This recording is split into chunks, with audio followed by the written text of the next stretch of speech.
திருநெல்வேலி மாவட்டம் முழுவதும் கொள்முதல் செய்யப்பட்ட நெல்லுக்கு 2 மாதங்கள் கடந்தும் ஒன்றிய அரசு இன்னும் பணம் வழங்கவில்லை என விவசாயிகள் குற்றம் சாட்டியுள்ளனர்.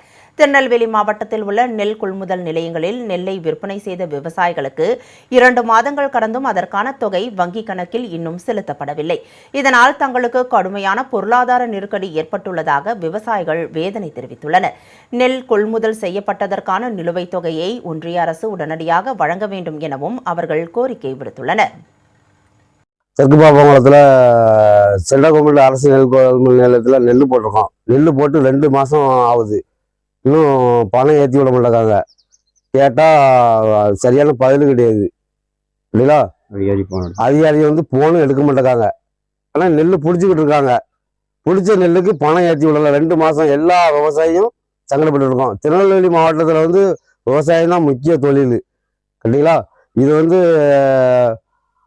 தனியார்கிட்ட போட்டால் காசு கம்மியாக கிடைக்கணும்னா கவர்மெண்ட்டில் கொண்டு போடுது. கவர்மெண்ட்டில் போட்டால் சரியான நேரத்தில் எங்களுக்கு பணம் ஏற்றி விட மாட்டேங்காங்க.